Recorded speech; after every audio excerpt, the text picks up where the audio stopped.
Emma had learned early that the streets of Chicago did not forgive mistakes. They didn't forgive hunger, poverty, or even the simple act of existing when no one wanted to notice you. At 17, she had survived longer than most of her childhood friends. Some had disappeared, some had ended up in foster care, and some had been caught by the police too many times to count. The cold January wind cut through her threadbare jacket, and her worn sneakers barely protected her feet from the icy puddles reflecting the city's neon lights.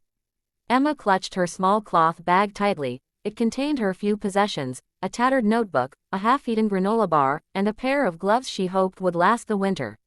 Tonight, though, fear wasn't just in the cold. The sound of shouting voices echoed through the narrow streets behind her. Stop. Hey, stop right there. Police. She didn't run because she had stolen anything.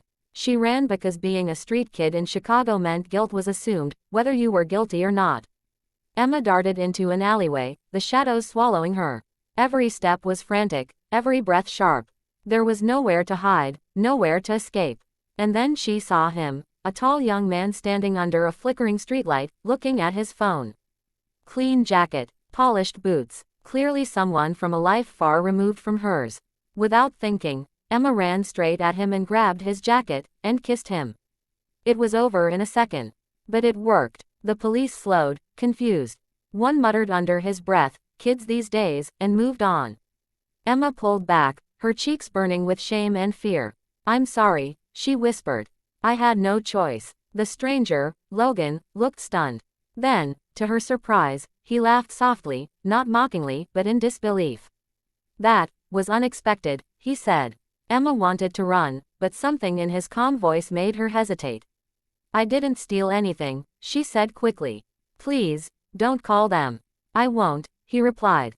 The city felt less threatening as Logan guided her down the street to a small diner that was still open.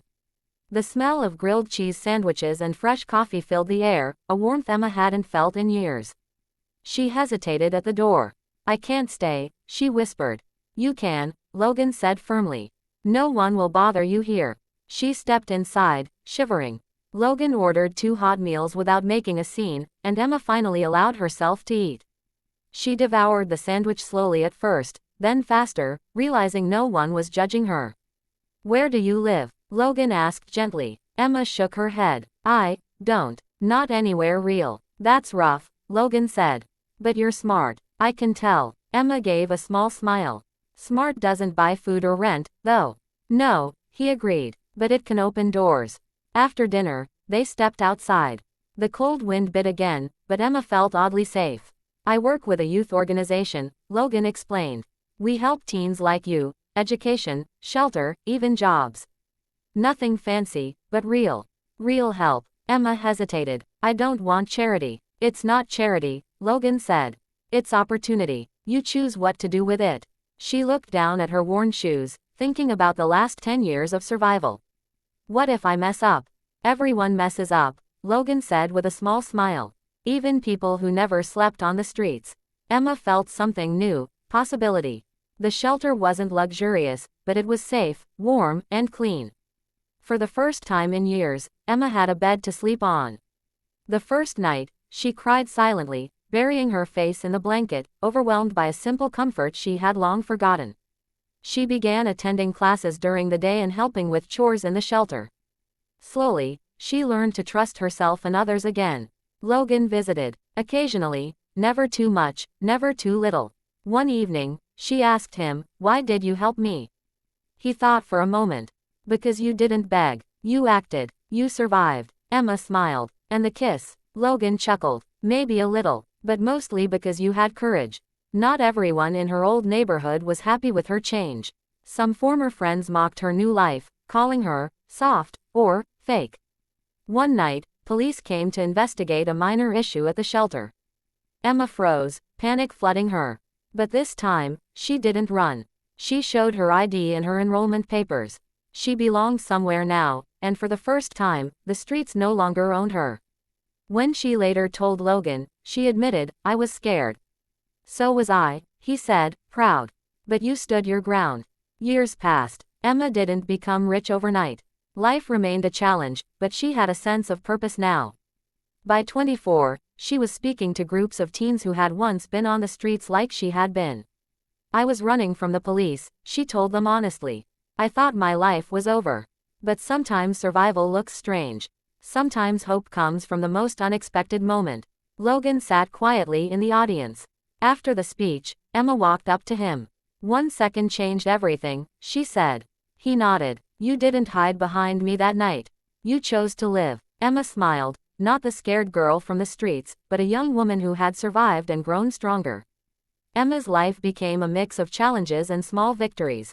She learned computer skills at the shelter, volunteered to help other teens, and slowly, the city that had once been cold and threatening started to feel like a place she could belong. There were nights when she walked past the same alley where she had kissed Logan, her heart remembering the fear and desperation she had felt. It was surreal to think that one impulsive action, one desperate kiss, had opened a door she had never imagined possible. Logan became a constant, though careful, presence in her life. He didn't try to control her. He guided, encouraged, and listened. They went to the diner often, sometimes just to sit quietly and watch the city lights reflect on the wet streets. Emma never forgot the loneliness she had felt, and she made it a point to make others feel less invisible. Teens from rough neighborhoods, kids living in shelters, and even those who had given up on the system began to find hope through her words and actions. One particularly cold night, Emma returned from a community event to the shelter and saw a new teen sitting outside, shivering and clutching a thin blanket. Emma remembered the exact feeling, the fear, the cold, the invisibility. She walked up and offered him a warm coat and a seat inside the shelter. That night, she realized something profound. Survival wasn't just about escaping danger, it was about giving others the chance to survive too. Her courage, born out of desperation, had turned into compassion. Emma knew that life would never be perfectly easy. There would always be challenges, obstacles, and moments of doubt. But she had learned that the smallest act of bravery, a single second of courage, could ripple into a lifetime of change. And she had experienced that firsthand. One cold night in an alley in Chicago, a kiss that seemed foolish and reckless had saved her, not just from the immediate danger, but from a life of hopelessness. She thought often about her mother, who had passed when Emma was 13, and about the lessons she hadn't had the chance to learn. In a way, her life on the streets had been her teacher, harsh and unforgiving. But the kindness of a stranger, a simple diner meal, and the opportunity to learn had rewritten her story. Emma often told herself that Logan had been the catalyst, but in truth, it was her courage, her survival instinct, and her willingness to act even in fear that had brought her to the place she stood now. Standing on the stage, speaking to teens who reminded her of herself, Emma felt the full weight of her journey. Every bruise, every sleepless night, every moment of hunger had led to this. She saw their faces, anxious, skeptical, curious, and she knew that she could reach them. Life doesn't wait for anyone, she told them. One desperate action doesn't define shame. It can define strength. Courage sometimes comes in the smallest, most unexpected forms.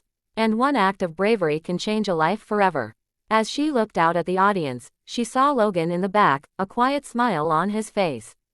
They shared a moment of understanding, a recognition of the journey they had both been part of. He had given her an opportunity, but she had seized it, transformed it, and now she was extending that same opportunity to others.